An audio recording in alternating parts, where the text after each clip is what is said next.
ไปทุกคนมื้อนี้วันจะพาทุกคนหันมาเฮ็ดหน่ออบหรือว่าหน่อยัดไส้นั่นเองวันเห็นหลายๆคนเฮ็ดมันก็บ่มีสูตรตายตัวเด้อทุกคนเพราะว่าบางคนก็ใส่เป็นเส้นร้อนกับซีนหมูบดบางคนก็ใส่เป็นซีนหมูบดละลายเพื่อยัดไส้มันนะแต่ว่ามื้อนี้หันว่าจะเฮ็ดสูตรพิเศษก็คือบ่ใส่หยังเลยเนาะบ่แม่นว่าบ่ใส่หยังเลยทุกคนก็คือแบบว่าวันจะเฮ็ดเป็นตำแจ่วใส่มะเขือ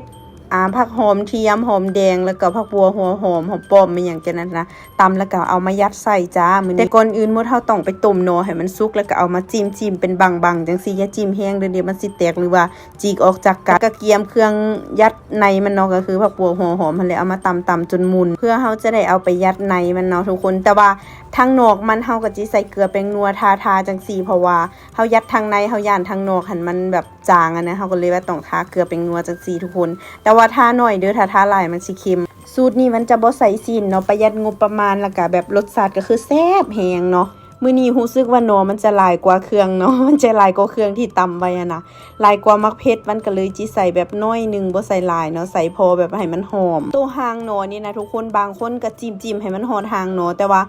ก็คือวันจิ้มบ่ค่อยเป็นปานใดเนาะมันสิแตกนะมันก็เลยจิ้มเอาแต่ทางหัวมันเนาะเพราะว่าถ้าไปหอนหางมันแบบมันสิจิกออกสักกันนะวันลืมบอกมื้อนี้วันใส่เป็นหน่อเหี่ยเด้อเนาะอาจจะแบบฟังบ่สุภาพปานใดแต่หน่ออันนี้แหละทุกคนที่ว่าเฮ็ดแล้วก็แซ่บๆนะถ้าเฮ็ดหน่อบงหน่อไหลก็ได้ทุกคนแต่ว่า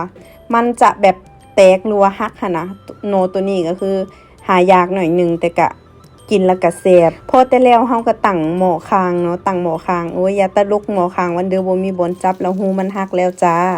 ตั้งหม้อคางใส่น้ำมันแล้วก็วันก็สิเอาหน่อมาใส่แบบนี้น้ำมันหั่นทุกคนตะกี้หั่นตอนนั้นเฮ็ดทำอีทค่ะวันบ่ฮู้เฮ็ดบ่เป็นนะเห็นเขาเฮ็ดหมายถึงว่าเขาเฮ็ดแล้วเอามาให้วันกินแล้วมันกินมันแซ่บวันคิดว่าเฮ็ดตามที่วันคิดหั่นนะแต่บ่แม่นตะกี้หั่นว่าใส่น้ำมันหลายๆแล้วก็จืดอันมันเป็นหยังมันคือบ่อันเหลืองจักเทื่อหั่นนะเฮาจืนมันจนแบบนั้นปอย้อนตัวเองหั่นบ่ฮู้เนาะใส่น้ำมันหลายเกินไปเนาะวันจึงไปถามแม่ย่าแม่ย่ามันก็เลยบอกว่าใส่น้ำมันหยดเดียวแล้วก็ใส่ไปหน่อยนึงแล้วก็พยายามเติมอ้อมมันเอาเนาะเวลามันสิหมดหั่นน่ะก็เติมอ้อมมันเอาจ้า